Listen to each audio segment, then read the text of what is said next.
कहानी को पूरा समझने के लिए कहानी के पिछले सभी भागों को ज़रूर देखें। उसका लिंक मैं आपको डिस्क्रिप्शन बॉक्स में दे दूँगी और साथ में कमेंट बॉक्स में पिन भी कर दूँगी, तो आप वहां से भी जाकर देख सकते हैं। वहीं दूसरी तरफ मल्होत्रा मेंशन में दृष्टि सहर और आयरा के साथ थी और अब उसने सहर को अपनी गोद में लिया और फिर अपने फ़ोन से आयत को कॉल लगा दिया। आयत अभी सीढ़ियाँ चढ़ रही थी, ऊपर ही उसका रूम था। हालांकि उसे नहीं पता था कि अब उन लोगों ने उसके रूम का क्या किया, उसे यूं ही खाली छोड़ा हुआ है या फिर किसी और ने उसके रूम पर कब्जा जमा लिया है। पर अगर उसे सिंघानिया मेंशन में रहना है तो उसे उसी रूम में जाना था। पर तभी उसके फ़ोन पर दृष्टि की वीडियो कॉल आई तो आयत वहीं सीढ़ियों पर रुक गई।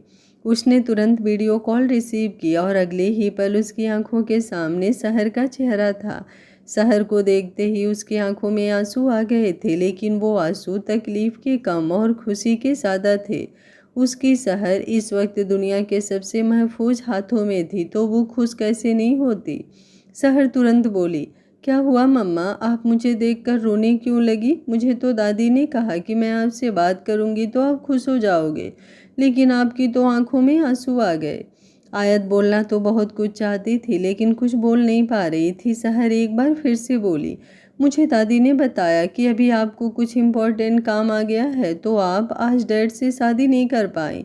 लेकिन इट्स ओके मम्मा, जब आप अपने काम से फ्री हो जाओ तो आप जल्दी से हमारे पास आ जाना, तब हम आपका वेट करेंगे। और आप मेरी फिक्र मत करना, डैड और दादी हैं ना, आप तो जानते ही हो दादी मेरा कितना ख्याल रखती हैं, और डैड की तो प्रिंसेस हूँ मैं। आयत ने रोते ही अपना चेहरा हाँ में हिलाया और बोली, सही कहा आपने, आप अपने डैड की प्रिंसेस हो बेटा, और आपके डैड दुनिया के बेस्ट डैड हैं। तभी सहर की नज़र दरवाजे पर गई जहाँ से दृश्यम अंदर आ रहा था। वो दृश्यम को देखते ही चिल्लाई, डैड, और तुरंत उसकी तरफ भाग गई। दृष्टि ने फ़ोन का कैमरा अपनी तरफ किया। आयत को रोते हुए देख उसे भी अच्छा नहीं लग रहा था। उसने तुरंत कहा, रोना बंद करो और खुद को संभालो। जब सिचुएशन मुश्किल हो तो हिम्मत रखनी पड़ती है। तभी जो गलतियां हमने की होती है, हम उन्हीं गलतियों को अपनी ताकत बनाते हैं। आयत रोते हुए बोली, वो बहुत नाराज़ है मुझसे। दृष्टि हंसकर बोली, उसकी नाराज़गी की फिक्र मत करो, तुम्हारी जरा सी यादें उसकी नाराज़गी पिघला कर रख देगी। तुम बस जरा सा उन लोगों को सबक सिखाओ और तुरंत यहाँ आ जाओ। और वैसे भी मुझे नहीं लगता मेरा ये पागल बेटा भी तुम्हारे बिना ज़्यादा वक्त रह पाएगा, इसलिए जल्दी आना। आयत अब हल्का सा मुस्कुराई और उसने अपना चेहरा हाँ में हिला दिया। दृष्टि ने उसे बाय कहा और कॉल डिस्कनेक्ट कर दिया। आयत ने अपने फ़ोन को अपने सीने से लगा लिया था। दृश्यम के बारे में सोचते हुए उसके दिल में सुकून सा उतर रहा था। अब वो सीढ़ियाँ चढ़ते हुए अपने रूम में आई। जैसे ही उसने दरवाज़ा खोला उसका चेहरा थोड़ा मायूस हो गया था, क्योंकि अब वो रूम वैसा बिल्कुल भी नहीं था। रूम की हर एक चीज़ चेंज कर दी गई थी, फिर बेशक से वो इंटीरियर हो या फर्नीचर। लेकिन आयत को इन सब चीज़ों से कोई लेना देना नहीं था। वो रूम के अंदर जाने लगी, लेकिन तभी पीछे से रेखा जी ने उसका हाथ पकड़कर उसे रोका और अपनी तरफ खींचते हुए बोली, अंदर कहाँ जा रही हो तुम? ये रूम पहले तुम्हारा था, लेकिन अब ये रूम मेरी बेटी का है। अभी वो यहाँ पर नहीं है, लेकिन आज रात ही वो यहाँ वापस आने वाली है, तो यहाँ पर रहने का तो तुम सोचना भी मत।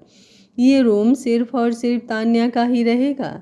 उनकी बात पर आयत फीका सा मुस्कुराई और बोली, सब कुछ तो छीन लिया है आपने मुझसे और मेरी मॉम से, अब ये रूम भी छीनना चाहती हैं? भिखारियों वाली आपकी पुरानी आदत गई नहीं ना? लेकिन मैं थोड़ी बदल गई हूँ मिसेस सिंघानिया। जहाँ 4 साल पहले मैं सब कुछ छोड़ छाड़ कर इस घर से चली गई थी, वैसा अब कुछ नहीं होगा। मैं अब इसी रूम में रहूँगी और मैं भी देखती हूँ आप मुझे कैसे इस रूम से बाहर निकालती हैं। ये बोलकर उसने अपना हाथ एक झटके से छुड़ाया और फिर अंदर की तरफ चली गई, और अंदर जाते ही उसने दरवाज़ा भी जोरों से बंद कर लिया था। रेखा जी गुस्से से कांपते हुए उसे बस अंदर जाते हुए देखती रह गईं। उन्होंने अब दरवाजे पर अपना हाथ रखा और दरवाज़ा खोलने की कोशिश की, लेकिन जब दरवाजे को लॉक लगा हो तो ऐसे कैसे ही खुल सकता था। वो जोरों से दरवाज़ा खटखटाते हुए बोली, दरवाज़ा खोलो आयत, वरना मैं तुम्हारा मुंह तोड़ दूंगी। एक तो बिन बुलाए मेहमान की तरह तुम इस घर में आकर बैठ गई हो और ऊपर से मुझ पर हुकूमत चलाने की कोशिश कर रही हो। सिर्फ 2 मिनट है तुम्हारे पास, 2 मिनट के अंदर अंदर ये दरवाज़ा खोल दो, वरना आदित्य को बुलाकर मैं ये दरवाज़ा तोड़वा दूंगी। वो बोलती रह गई, लेकिन अंदर से ना तो आयत बाहर आई और ना ही उसने रेखा जी को कोई जवाब दिया, बल्कि अंदर जाकर वो बेड पर लेटी और फिर अगले ही पल उसने अपना फ़ोन अनलॉक किया और दृश्यम को कॉल लगा दिया। उसे दृश्यम से बात करनी थी, पर यह सोचकर उसे डर भी लग रहा था कि पता नहीं दृश्यम उसका कॉल रिसीव करेगा या नहीं। लेकिन तभी अचानक से उसकी हार्ट बीट एक पल के लिए स्किप हो गई जब दृश्यम ने सामने से कॉल रिसीव किया। आयत जल्दी से बोली, हेलो मिस्टर मल्होत्रा, प्लीज़ मेरा कॉल डिस्कनेक्ट मत कीजिएगा, मुझे आपसे बात करनी है। आपसे बात करने का बहुत मन कर रहा है, बहुत कुछ मुझे कहना है आपसे। अभी वो बोल ही रही थी कि सामने से शहर की प्यारी सी आवाज़ आई, मम्मा मैं बोल रही हूँ। अभी डैड आपसे बात नहीं कर रहे क्योंकि वो लैपटॉप पर कुछ काम कर रहे हैं, लेकिन जैसे ही वो फ्री होंगे मैं आपकी बात उनसे करवा दूँगी। उसकी बात पर आयत हल्का सा हंसी। वो बहुत अच्छी तरह से जानती थी दृश्यम कोई काम नहीं कर रहा था, बस उसे आयत से बात नहीं करनी थी, इसलिए उसने फ़ोन शहर को पकड़ा दिया था। अब वो शहर से बात करते हुए बोली, ठीक है, लेकिन आप अपने डैड से कह दीजिएगा कि आपकी मम्मा उनके फ़ोन का बेसब्री से इंतज़ार कर रही हैं और जैसे आप जिद करती हो कि जब तक मैं आपको आइसक्रीम की ट्रीट नहीं दूंगी आप डिनर फिनिश नहीं करोगी, तो आपकी मम्मा भी जब तक डिनर नहीं करेंगी जब तक उन्हें उनकी ट्रीट नहीं मिलेगी। शहर ने चौंकते हुए पूछा, लेकिन ये तो बताओ मम्मा कि आपको ट्रीट में चाहिए क्या? आयत मुस्कुराते हुए बोली, वो आपके डैड समझ गए होंगे क्योंकि मुझे कन्फर्म है कि फ़ोन स्पीकर पर होगा। अब मैं फ़ोन रखती हूँ, बाय बेटा, मम्मा आपसे और डैड से दोनों से बहुत प्यार करती है। ये बोलकर उसने कॉल डिस्कनेक्ट कर दिया था और दृश्यम और शहर दोनों एक दूसरे की तरफ देख रहे थे। शहर को तो अभी भी समझ नहीं आया था कि आयत कौन सी ट्रीट की बात कर रही है, लेकिन दृश्यम आयत की बातों का मतलब बहुत अच्छी तरह से समझ रहा था। शहर हैरानी से दृश्यम की तरफ देख रही थी, जैसे जानने की कोशिश कर रही हो कि आखिर आयत कौन सी ट्रीट की बात कर रही थी और अब दृश्यम कैसे ही ट्रीट देने जाएगा। दृश्यम ने उसे बिल्कुल अपने करीब किया और अपनी बाहों में भरते हुए बोला, आप जाओ और जाकर आयरा के साथ खेलो, थोड़ी देर में मैं नीचे आऊँगा और आपको डिनर करवाऊँगा। शहर झट से बोली, मुझे तो आप डिनर करवा दोगे डैड, लेकिन क्या आप मम्मा को भी डिनर करवाने चाहोगे? क्योंकि मम्मा ने तो साफ साफ कहा है कि जब तक आप उन्हें ट्रीट नहीं दोगे तब तक वो डिनर नहीं करेंगी। दृश्यम ने उसके नाक को खींचा और बोला, उसकी टेंशन लेने की ज़रूरत आपको नहीं है, आप बस जाओ और जाकर थोड़ी देर आयरा के साथ खेलो, मैं आता हूँ। शहर ने तुरंत अपना चेहरा हाँ में हिलाया और बोली, ओके डैड। ये बोलकर वो जल्दी से नीचे की तरफ भाग गई। दृश्यम ने अब अपना फ़ोन लिया और आयत को कॉल लगा दिया, लेकिन आगे से आयत ने कॉल डिस्कनेक्ट कर दिया और साथ ही साथ दृश्यम के फ़ोन पर एक मैसेज भी डिलीवर हुआ। दृश्यम ने मैसेज बॉक्स ओपन किया तो उसमें लिखा था, मुझे आपका फ़ोन नहीं, आप चाहिए हो, आपकी बातें नहीं, ट्रीट चाहिए है। अगर दे सकते हैं तो दे दीजिए, वरना कोई बात नहीं, बैठी हूँ मैं भूखी प्यासी आपके इंतज़ार में। वो मैसेज पढ़कर दृश्यम के होठों पर मुस्कुराहट खेल रही थी। अपनी सेनोरिटा की हरकतों पर उसे हंसी भी आ रही थी और साथ ही साथ उस पर प्यार भी आ रहा था। हाँ, वो आयत से नाराज़ था, लेकिन सिर्फ नाराज़ था। उसके दिल में आयत के लिए प्यार जरा सा भी कम नहीं हुआ था और ना ही कभी कम हो सकता था। वो बस चाहता था कि आयत जिन चीज़ों से भाग रही है उन्हीं चीज़ों का सामना करे और स्ट्रॉन्ग बने। वो जानता था कि उसकी सेनोरिटा ऑलरेडी बहुत स्ट्रॉन्ग है, लेकिन जिन लोगों के सामने वो कमज़ोर पड़ी अब उन्हीं के सामने इसे स्ट्रॉन्ग बनना था। दृश्यम ने उसके मैसेज का कोई रिप्लाई नहीं किया और फ़ोन अपनी पॉकेट में डालकर रूम से बाहर निकला। शहर नीचे आई थी और आयरा के साथ खेलने लगी थी, जबकि दृष्टि डाइनिंग टेबल पर उन दोनों के लिए खाना लगा रही थी। वो सोच रही थी कि अगर दृश्यम नीचे नहीं आया तो वो खुद ही उन दोनों का खाना खिला देगी, लेकिन अब दृश्यम को नीचे आते हुए देख वो मुस्कुराई और साइड हट गई। दृश्यम ने आयरा और शहर दोनों को अपने पास बुलाया और उन्हें खाना खिलाने लगा। कुछ ही देर में उसने उन दोनों को खाना खिला दिया था। दृष्टि अब उन दोनों के लिए आइसक्रीम लेकर आई और बोली, डिनर तुम्हें दृश्यम ने करवा दिया है, अब मैं तुम्हें आइसक्रीम खिलाऊंगी और फिर तुम्हें सुलाऊंगी भी मैं। उसकी बात सुनकर आयरा और सहर दोनों उसकी तरफ भाग गई थी। दृश्यम ने दृष्टि की तरफ देखा और फिर मुस्कुराते हुए धीमी सी आवाज़ में बोला, थैंक यू। दृष्टि झट से बोली, मैं तो बच्चों को आइसक्रीम खिला दूंगी, जाओ तुम जाकर अपनी बीवी को आइसक्रीम खिलाओ।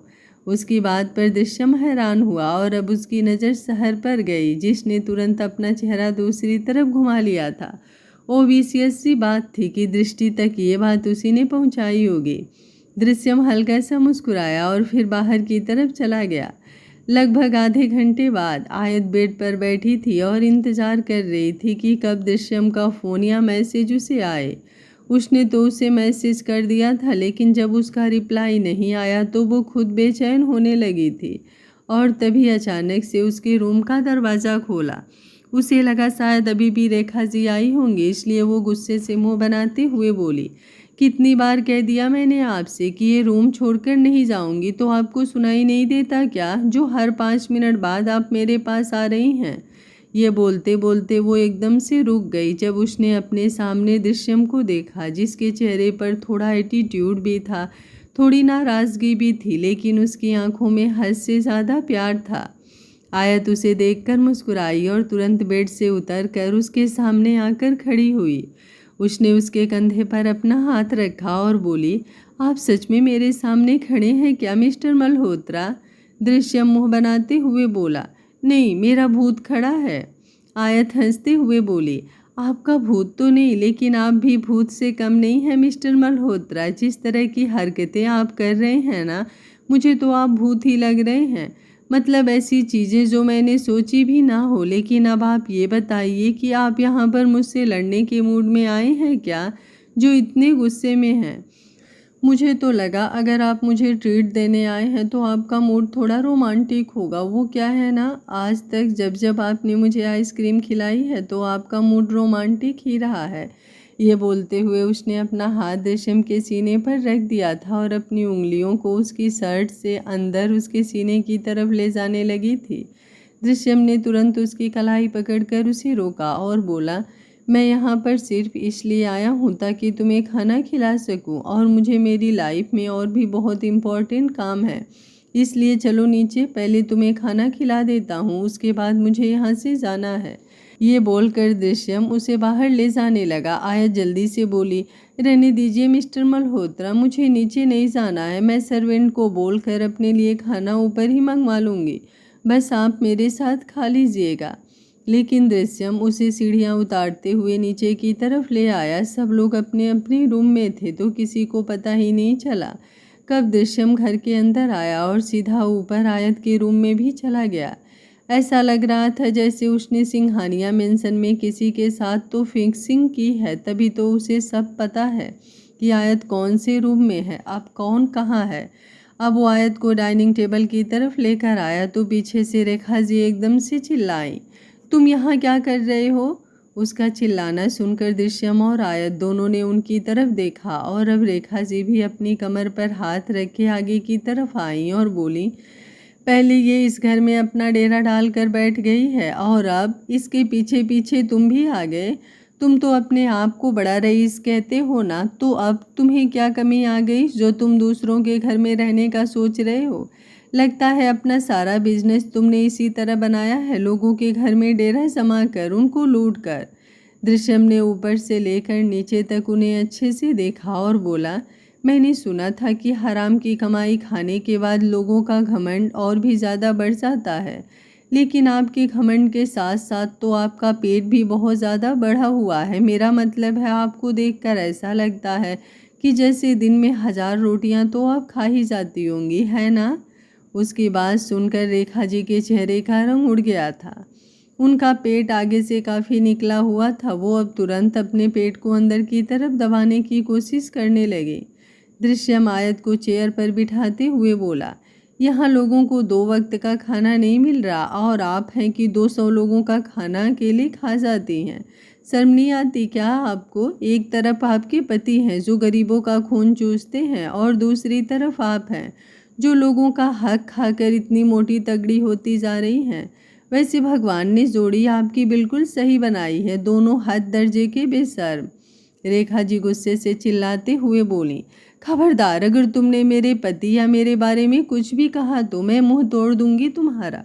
दृश्यम ने अपनी आईब्रो ऊपर की तरफ उठाई और बोला, इतनी औकात है क्या आपकी? जरा दिखाइए तो सही कि फिर क्या क्या कर सकती हैं आप, ताकि मैं भी आपको दिखा सकूं कि दृश्यम मल्होत्रा क्या कर सकता है। अगर दृश्यम मल्होत्रा का सिर फिर गया तो आपका तो पता नहीं, लेकिन आपका पति पूरी तरह से बर्बाद हो जाएगा। इसलिए मेरे सामने जुबान संभाल कर खोलिएगा। आयत ने दृश्यम का हाथ पकड़ा और बोली, प्लीज़ मिस्टर मल्होत्रा शांत हो जाइए। इस औरत के साथ जुबान लड़ाने से बेहतर है आप बस मुझ पर ध्यान दीजिए। आप मुझे खाना खिलाने आए हैं तो मुझे खाना खिलाइए और फिर आइसक्रीम खिलाने बाहर लेकर चलिए। या फिर हम एक काम करते हैं, हम खाना भी बाहर ही खा लेंगे। हम लोग यहाँ से चलते हैं। दृश्यम ने उसकी बात सुनकर उसके हाथ को कसकर पकड़ा और बोला, नहीं, अब तो मैं भी यहीं पर खाना खाऊंगा। वैसे तो मैं गिरे हुए लोगों के घर कदम भी नहीं रखता। खाना खाना तो दूर की बात, लेकिन यहाँ पर मैं खाना ज़रूर खाऊंगा, क्योंकि बेशक से इस घर के लोग बदल गए हों, लेकिन मैं जानता हूँ ये घर तुम्हारे नाना नानी का है सेनोरिटा, और वो लोग बहुत अच्छे थे, इसलिए मुझे इस घर में खाने पीने में कोई प्रॉब्लम नहीं है। ये बोलकर उसने सर्वेंट की तरफ देखा और बोला, जाइए, जाकर हम दोनों के लिए खाना लेकर आइए। उसके बाद पर सर्वेंट तुरंत किचन की तरफ जाने लगी। रेखा जी चिल्लाते हुए बोली, मैंने तुम्हें कहीं जाने के लिए कहा क्या? चलो वापस अपनी जगह पर चलो, यहाँ कोई डाइनिंग टेबल पर खाना नहीं लेकर आएगा। आयत की आंखों में नमी आ गई थी। ये सच था कि ये घर उसके नाना नानी का था जो उसकी मॉम को मिला, और फिर उसकी मॉम की सारी प्रॉपर्टी पर उसके डैड ने कब्जा जमा लिया था। वो जब तक जिंदा थी तब तक सब कुछ उनके हाथ में था, लेकिन जैसे ही वो बीमार हुई, रेखा जी ने ना जाने उसके डैड पर क्या ही जादू किया कि उन्होंने ना सिर्फ सारी प्रॉपर्टी अपने हाथ में ले ली, बल्कि आखिरी वक्त में उसकी मॉम भी तड़प तड़प कर मरी थी। और आज आयत को भी बुरा फील हो रहा था ये सोचकर कि वो अपने ही पति को अपने ही घर में खाना भी नहीं खिला पा रही है। लेकिन कुछ सोचते हुए वो अपनी जगह से उठी और रेखा जी को कुछ बोलने लगी, लेकिन तभी दृश्यम ने एक बार फिर से उसका हाथ कसकर पकड़ लिया और रेखा जी की तरफ देखते हुए बोला, आपके पति और बेटे का तो नहीं पता, लेकिन मैं वर्ल्ड के टॉप बिजनेसमैन में शामिल हूँ मिसेस सिंघानिया, और मेरे सारे बिजनेस पार्टनर मेरे बारे में सिर्फ एक ही चीज़ कहते हैं कि मैं ज़िद्दी बहुत हूँ। जब मैं बिजनेस में ज़िद्दी हो सकता हूँ तो ये मेरी पर्सनल लाइफ है, इसमें तो आप मेरी ज़िद का अंदाज़ा भी नहीं लगा सकती। और वैसे भी एक कहावत है, जब घी सीधी उंगली से ना निकले तो उंगली थोड़ी टेढ़ी कर लेनी चाहिए। आप इतनी मोटी हैं कि आपको टेढ़ा तो नहीं किया जा सकता, लेकिन हाँ, सीधा ज़रूर किया जा सकता है। उसकी बात पर रेखा जी चौंकते हुए उसकी तरफ देख रही थी, और अब दृश्यम ने अपने फ़ोन से किसी को मैसेज सेंड किया तो लगभग 5-7 आदमी तुरंत बाहर से अंदर की तरफ आए। वो दृश्यम के पर्सनल सिक्योरिटी टीम थी, जिन्होंने अंदर आते ही रेखा जी को काबू करना शुरू कर दिया था। आयत तो दृश्यम की बातें और जो कुछ हो रहा था वो देखकर ही हैरान रह गई थी। 2 आदमियों ने रेखा जी के हाथों को कसकर पकड़ा हुआ था। रेखा जी खुद को उनसे छुड़ाने की कोशिश कर रही थी, लेकिन छुड़ा नहीं पा रही थी। ये सब देखकर आयत भी हैरान हो रही थी। उसने अब दृश्यम की तरफ देखा, जिसके होठों पर तिरछी मुस्कुराहट थी। उसे तो यकीन ही नहीं हो रहा था कि दृश्यम इतनी आगे की सोच लेता है।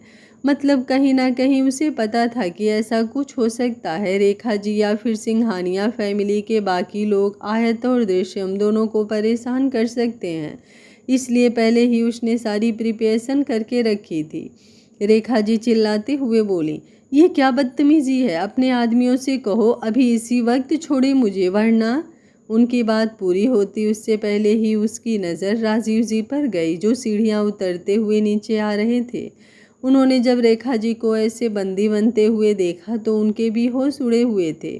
लेकिन जैसे ही वो नीचे आए और चिल्लाने की कोशिश करने लगे, 2 आदमियों ने तुरंत जाकर उन्हें भी पकड़ लिया। आयत तो ये सब देखकर हैरान हो रही थी। आदित्य और आरती फिलहाल वहाँ पर नहीं थे, लेकिन अगर होते भी तो दृश्यम ने उनके लिए भी पूरी प्रिपरेशन कर रखी थी। राजीव जी और रेखा जी अपने आप को उन आदमियों से छुड़ाने के लिए तिल मिला रहे थे। राजीव जी गुस्से से कांपते हुए बोले, मैंने तो सोचा था कि तुम बहुत बड़े बिजनेसमैन हो तो तुम्हारे अंदर बहुत अक्ल होगी, बहुत दिमाग होगा, लेकिन तुम तो एक नंबर के बदतमीज़ निकले। दूसरों के घरों में जाकर उनके साथ इस तरह की हरकतें करते हुए तुम्हें शर्म नहीं आ रही क्या?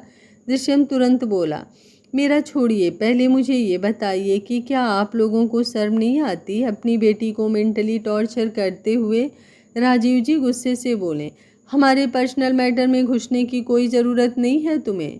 दृश्यम भी व्यंग से बोला, आपका पर्सनल मैटर? Oh really? बीबी है मेरी आयत और उससे जुड़ी हर एक चीज़ में इन्वॉल्व होऊंगा मैं, और उसके लिए मुझे आपकी परमिशन की ज़रूरत तो बिल्कुल भी नहीं है।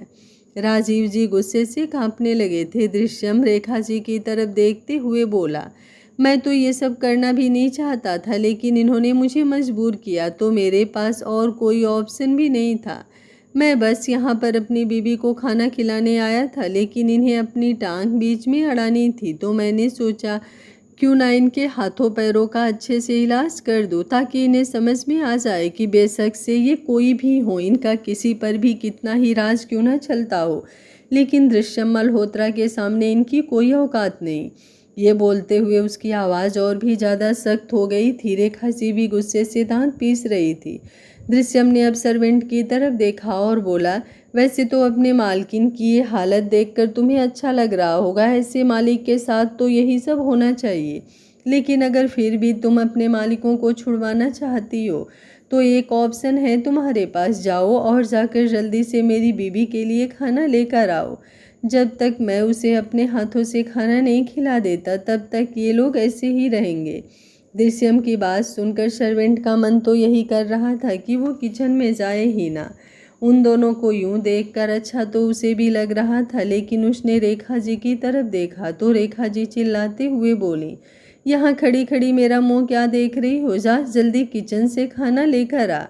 सर्वेंट उनकी ऊंची आवाज़ सुनकर एकदम से डर गई और जल्दी से भागते हुए किचन में चली गई। दृश्यम व्यंग से मुस्कुराते हुए बोला, आज तक मैंने बस कहावत सुनी थी, अब आया ऊंट पहाड़ के नीचे, और आज फाइनली मैंने ये कहावत रियलिटी में देख भी ली। राजीव जी गुस्से से दांत पीसते हुए बोले, बहुत पछताओगे तुम दृश्यम मल्होत्रा, अपनी इस हरकत के लिए तुम सच में बहुत पछताओगे। दृश्यम एकदम एक्सप्रेशनलेस होकर बोला, आपको जो करना हो कर लीजिएगा ससुर जी, और मैं तो चाहता हूँ कि आप इधर उधर की हरकतें करो, ट्राई करो इस दृश्यम मल्होत्रा की लाइफ में प्रॉब्लम क्रिएट करने की, और फिर उसके बाद जब मैं आपको अच्छे से जवाब दूंगा तब को आपको समझ में आ जाएगा कि मुझे पछताने की धमकियां देने वाले का हाल क्या होता है। इस वक्त पछताएंगे तो आप, लेकिन अफसोस आपके पास पछताने के अलावा और कोई ऑप्शन भी नहीं होगा। आयत दृश्यम का हाथ पकड़कर बोली, ऐसा खाना भी खाना होता है क्या? दृश्यम ने उसके गाल पर अपना हाथ रखा और बोला, मैं जानता हूँ तुम्हें ऐसा खाना बिल्कुल पसंद नहीं आएगा, लेकिन अगर दृश्यम मल्होत्रा की जिद है तो जिद तो वो अपनी पूरी करेगा। खाना तो आज हम यहीं पर खाएंगे, फिर बेशक से इन नमूनों की शक्ल देखते हुए ही क्यों ना खाना पड़े। ये बोलते हुए वो राजीव और रेखा जी की तरफ देख रहा था। सर्वेंट जल्दी से डाइनिंग टेबल पर खाना लगाने लगी। आयत का कुछ भी खाने का मन नहीं कर रहा था, लेकिन अब तो वो खाना खाना उसके लिए भी ज़रूरी था, क्योंकि वो जानती थी ऐसे दृश्यम ना रेखा जी को छोड़ेगा और ना ही राजीव जी को। उनको छुड़ाने के लिए ही अब उसे वो खाना खाना पड़ रहा था। अब तो उसे खुद पर गुस्सा आ रहा था कि उसने क्यों ही दृश्यम को वहाँ पर बुलाया। इससे अच्छा तो वो उसे वहाँ पर बुलाती ही नहीं, बेवजह इतना तमाशा तो नहीं होता।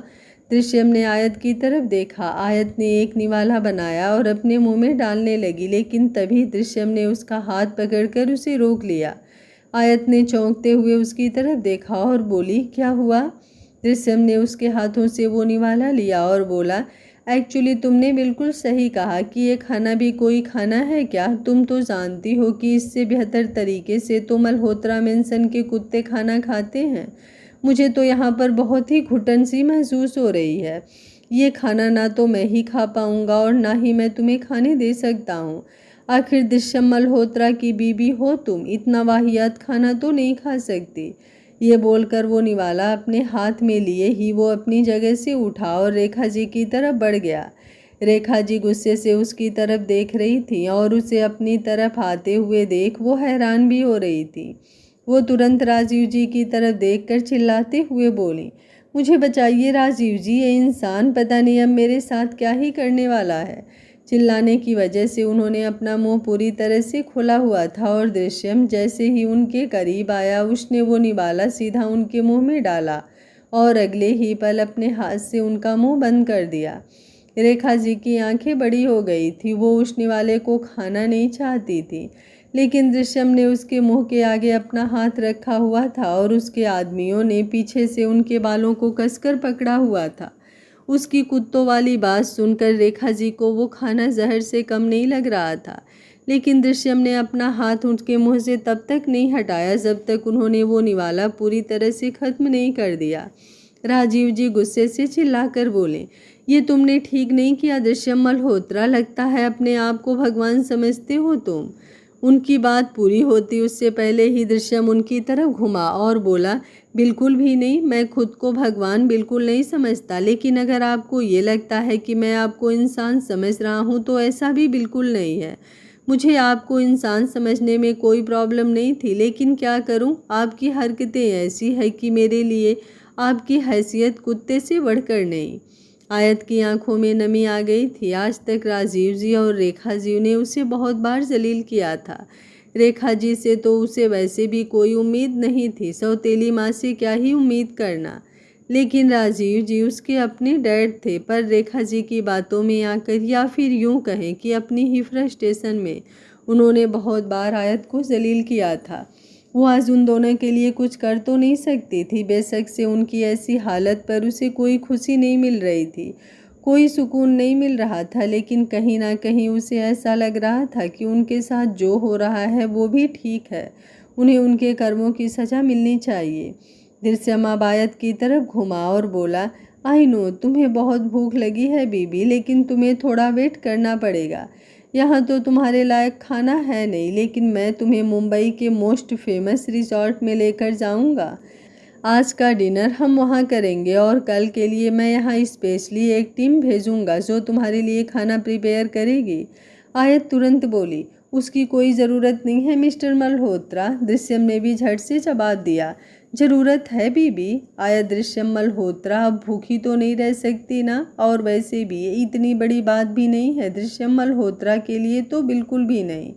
ये बोलते हुए उसने एक नज़र राजीव जी और रेखा दोनों की तरफ देखा। आयत के करीब आकर अब उसने उसका हाथ पकड़ा और उसे लेकर बाहर की तरफ चल दिया।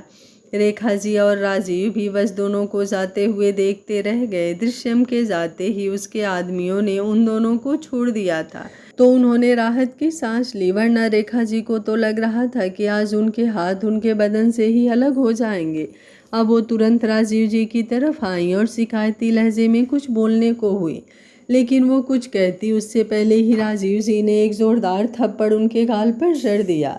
आज एक बार फिर से उन्होंने अपनी फ्रस्ट्रेशन उतारी थी, लेकिन इस बार आयत पर नहीं बल्कि खुद रेखा जी पर, और रेखा जी सीधा ज़मीन पर जाकर गिर गई थी।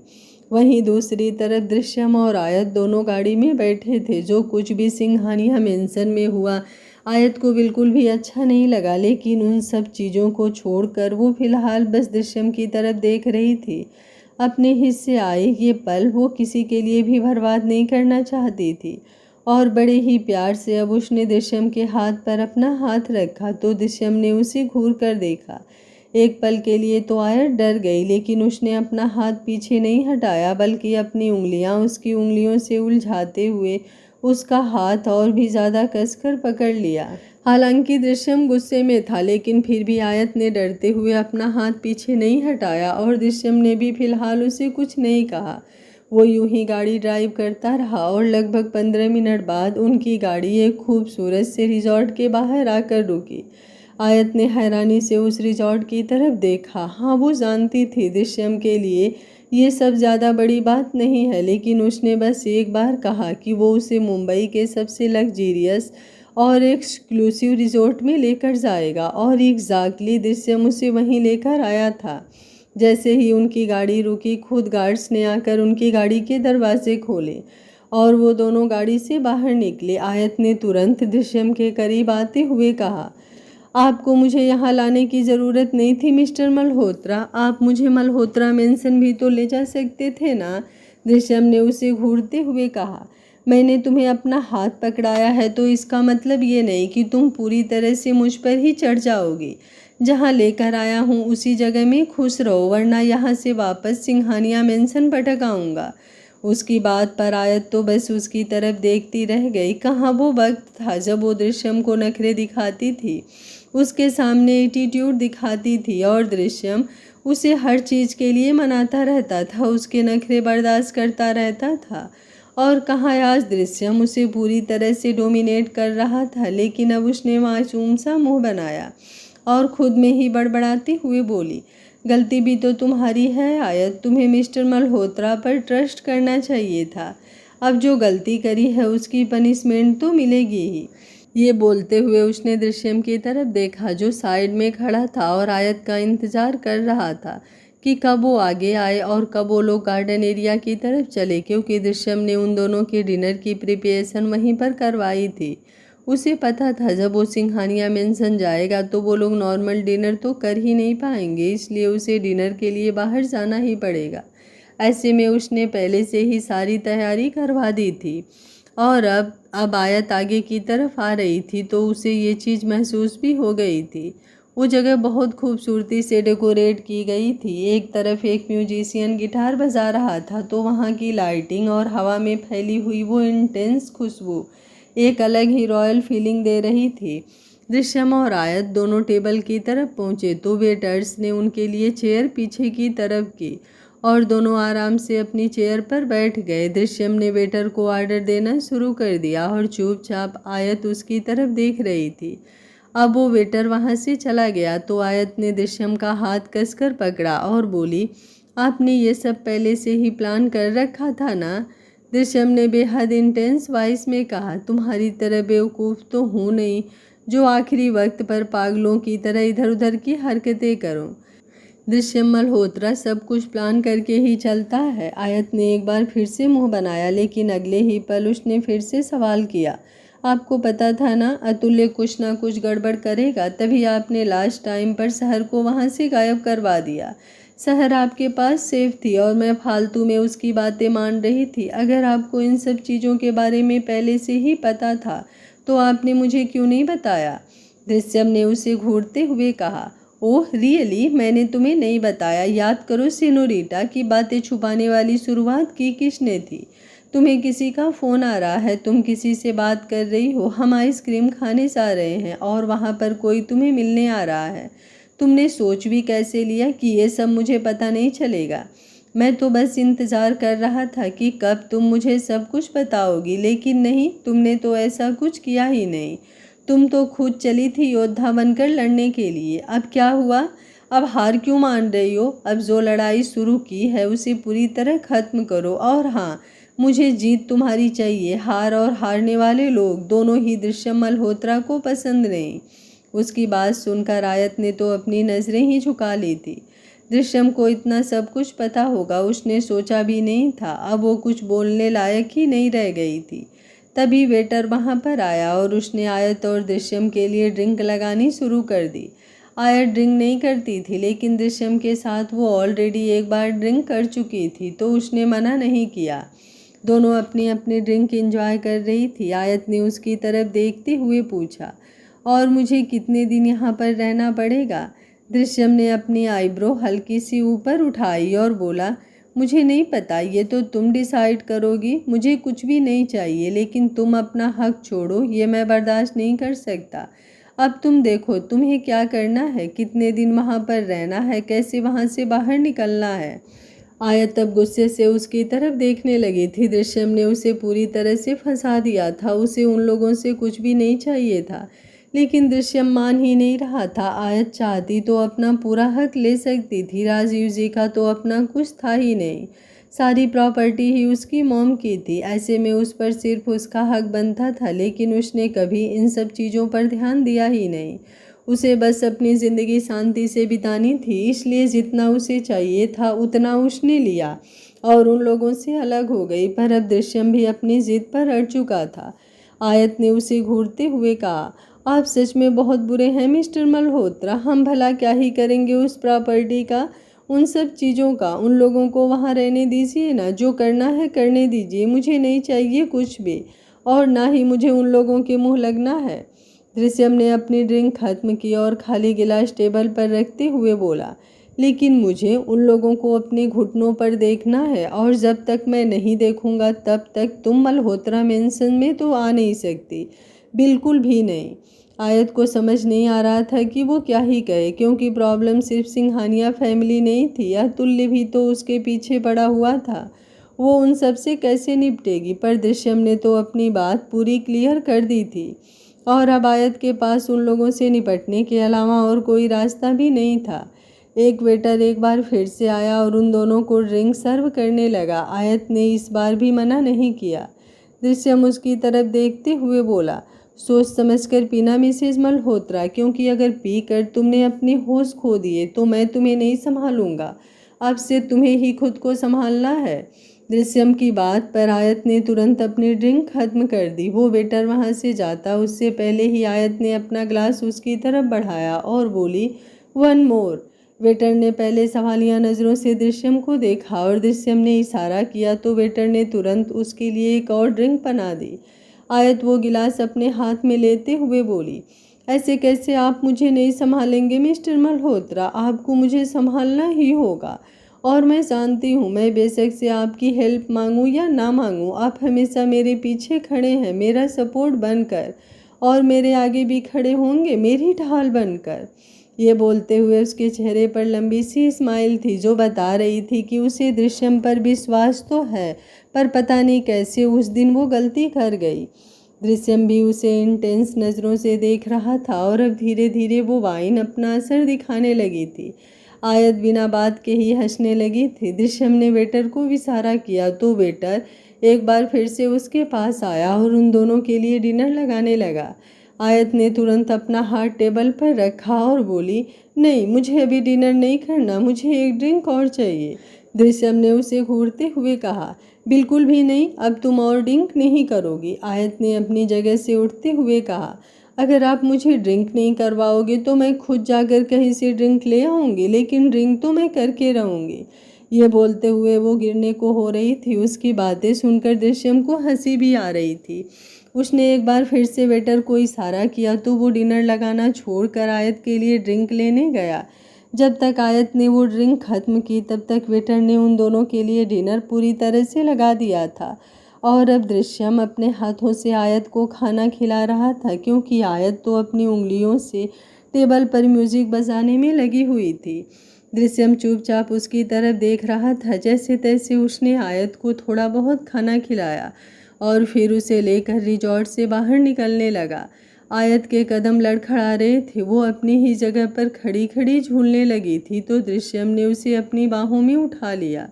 जब वो उसे गाड़ी की तरफ लेकर आया तो गार्ड ने गाड़ी का दरवाज़ा खोला और वो लोग गाड़ी में बैठे। गाड़ी में बैठते ही अभी तो दृश्यम ने गाड़ी स्टार्ट तक नहीं की थी, लेकिन आयत अपनी जगह से उठी और आकर दृश्यम की गोद में बैठ गई। दृश्यम ने उसे घूरते हुए कहा, अब मैं गाड़ी कैसे चलाऊं? आयत मुस्कुराते हुए बोली, तो आपको गाड़ी चलाने की ज़रूरत ही क्या है, मैं हूं ना, आप मुझे प्यार कीजिए ना मिस्टर मल्होत्रा। उसकी बात सुनकर दृश्यम की आंखें बड़ी हो गई थी। आयत अब थोड़ा ऊपर की तरफ उठी और दृश्यम के चेहरे को अपने हाथों में थामते हुए बोली, I love you mister Malhotra, I love you a lot, please मुझे थोड़ा सा प्यार कर लीजिए, मेरा आपका प्यार महसूस करने का बहुत मन कर रहा है। ये बोलते हुए वो हद से ज़्यादा दिलकश और अट्रैक्टिव लग रही थी। दृश्यम कैसे ही उसे मना कर सकता था। वो कुछ सोच रहा था और फिर लगभग से 5 मिनट बाद दृश्यम आयत को अपनी गोद में उठाकर उस रिजॉर्ट के लग्जीरियस रूम में लेकर आया और उसे बेड पर लिटाकर थोड़ा पीछे हटने लगा। लेकिन आयत ने तुरंत उसकी शर्ट को कसकर अपनी मुट्ठियों में पकड़ते हुए उसे वापस अपनी तरफ खींच लिया था। आज का पार्ट आपको कैसा लगा कमेंट बॉक्स में अपनी राय ज़रूर दीजिएगा। कहानी अच्छी लग रही हो तो वीडियो को लाइक कर दीजिए। Thank you for watching. मिलते हैं कहानी के अगले भाग में, तब तक स्वस्थ रहिए, मस्त रहिए, अपना ख्याल रखते रहिए।